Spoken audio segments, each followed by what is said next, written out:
क्या अतिथि ने काना काई? क्या कह रही हो? कुछ समझ में नहीं आया। काना काना अतिथि ने? ओह, तुम्हारा मतलब है कि क्या अतिथि ने खाना खा लिया? हाँ। उमा की बात को समझ ना आने का कारण था वर्तनी और वाक्य संरचना की अशुद्धियां। आइए समझते हैं। वर्तनी किसी शब्द में प्रयोग किए जाने वाले वर्ण और उनके निश्चित क्रम को उस शब्द की वर्तनी कहते हैं। यह हिंदी भाषा की विशेषता है कि उसमें जैसा बोला जाता है वैसा लिखा भी जाता है। इसलिए भाषा को शुद्ध लिखने के लिए शुद्ध उच्चारण का होना अत्यंत आवश्यक है।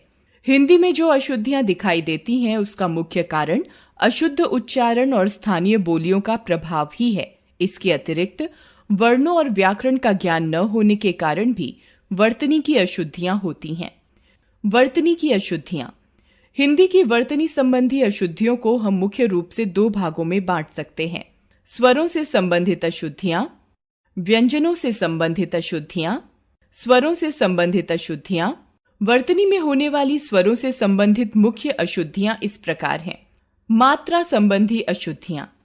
मात्रा संबंधी मुख्य अशुद्धियों में ह्रस्व के स्थान पर दीर्घ और दीर्घ के स्थान पर ह्रस्व, ए के स्थान पर अय के स्थान पर ए, ओ के स्थान पर औ तथा औ के स्थान पर ओ की मात्रा का प्रयोग किया जाता है। जैसे अशुद्ध शुद्ध, ऐक्य ऐक्य, गुरु गुरु, कवि कवि, अत्यधिक अत्यधिक, आशीर्वाद आशीर्वाद, उन्नति उन्नति, अनाधिकार अनधिकार, अलौकिक अलौकिक, प्रदर्शिनी प्रदर्शनी, हस्ताक्षेप हस्तक्षेप, तत्कालिक तात्कालिक, प्रभु प्रभु, बुद्धि बुद्धि, पूज्य पूज्य, शून्य शून्य, कृपालु कृपालु।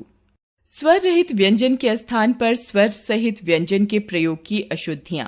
कारड कार्ड, पुरस्कार पुरस्कार, बलकी बल्कि, सप्ताह सप्ताह, प्रश्न प्रश्न, बल्ब बल्ब, दीर्घ दीर्घ, पूर्ण पूर्ण।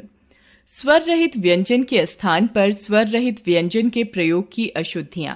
गलत गलत, कृपया कृपया, पूजनीय पूजनीय, ज्योत्सना ज्योत्सना। व्यंजनों से संबंधित अशुद्धियां। वर्तनी में होने वाली व्यंजनों से संबंधित मुख्य अशुद्धियां इस प्रकार हैं। अल्प प्राण और महाप्राण व्यंजनों की अशुद्धियां। अशुद्ध शुद्ध, श्रेष्ठ श्रेष्ठ, मिष्ठान मिष्टान, कनिष्ठ कनिष्ठ, पत्थर पत्थर, अभीष्ट अभीष्ट, झूठ झूठ। अनावश्यक स्वर या व्यंजन जोड़ने की अशुद्धियां। अशुद्ध शुद्ध, स्थिति स्थिति, स्टेशन स्टेशन, अस्थान स्थान, स्कूल स्कूल। अक्षर लोप की अशुद्धियां। अशुद्ध शुद्ध, अध्ययन अध्ययन, अनुच्छेद अनुच्छेद, उद्धरण उद्धरण। र और री के प्रयोग की अशुद्धियां। अशुद्ध शुद्ध, गृहस्थ गृहस्थ, सौहार्द सौहार्द, पृथक पृथक, परमात्मा परमात्मा, धर्म धर्म, मर्यादा मर्यादा, कार्यक्रम कार्यक्रम। न और ण की अशुद्धियां। चरण चरण, पुण्य पुण्य, कारण कारण, प्राण प्राण, गुण गुण। श तथा स की अशुद्धियां। अशुद्ध शुद्ध, नास नाश, प्रसाद प्रसाद, कष्ट कष्ट, विश्वास विश्वास, शक्ति शक्ति।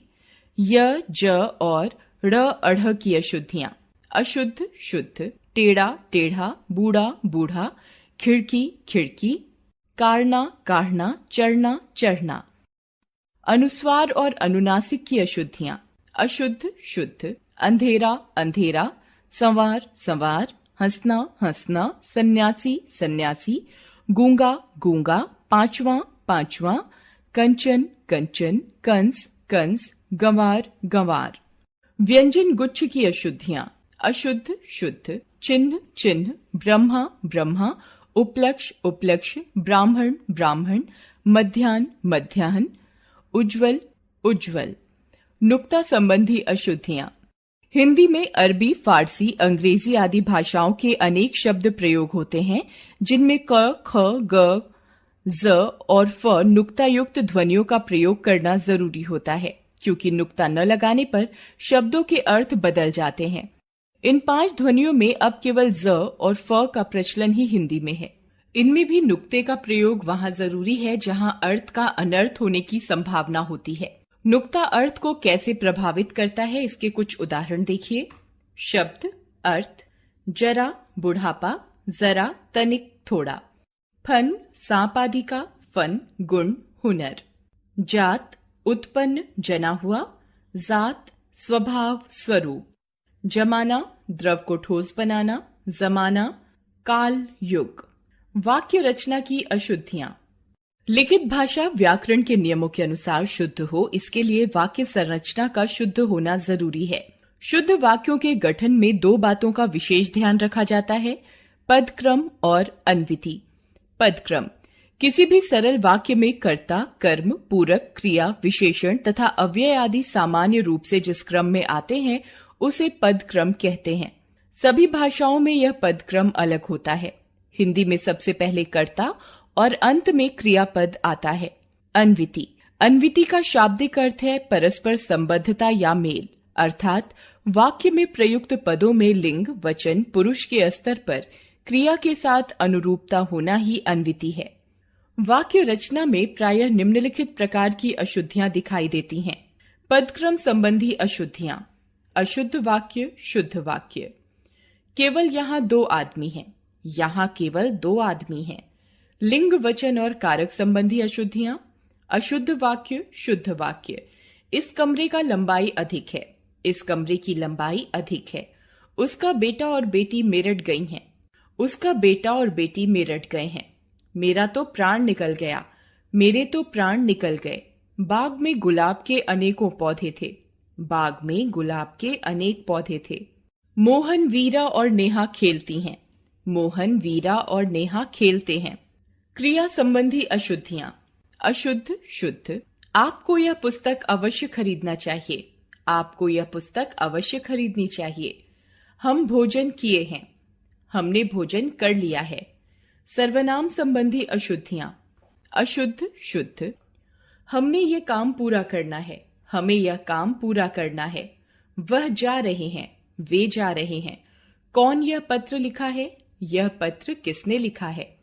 विशेषण और क्रिया विशेषण संबंधी अशुद्धियां: अशुद्ध, शुद्ध। वहां चारों ओर बड़ा अंधेरा था, वहां चारों ओर घना अंधेरा था। बीते बातों को भुला दीजिए, बीती बातों को भुला दीजिए। देश में सर्वस्व शांति है, देश में सर्वत्र शांति है। मुझे लाल, पीला और नीला कपड़े पसंद हैं, मुझे लाल, पीले और नीले कपड़े पसंद हैं। शब्दों की आवृत्ति संबंधी अशुद्धियां: अशुद्ध, शुद्ध। सारे देश भर में बात फैल गई, देश भर में बात फैल गई। कृपया आप उसे बुलाने की कृपा करें, आप उसे बुलाने की कृपा करें। मुझे केवल यही पुस्तक चाहिए, मुझे यही पुस्तक चाहिए। अपराधी को क्षमा दान कर दिया गया, अपराधी को क्षमा कर दिया गया। उसके पास केवल मात्र 50 रुपए हैं, उसके पास केवल 50 रुपए हैं। याद रखें, वर्तनी की अशुद्धियों का मुख्य कारण अशुद्ध उच्चारण और स्थानीय बोलियों का प्रभाव होता है। वाक्यों के शुद्ध गठन के लिए पदक्रम और अन्विति का बहुत महत्व है। वर्णों का सही ज्ञान न होना तथा व्याकरण के नियमों की जानकारी न होना भी भाषा में होने वाली अशुद्धियों के लिए उत्तरदायी हैं।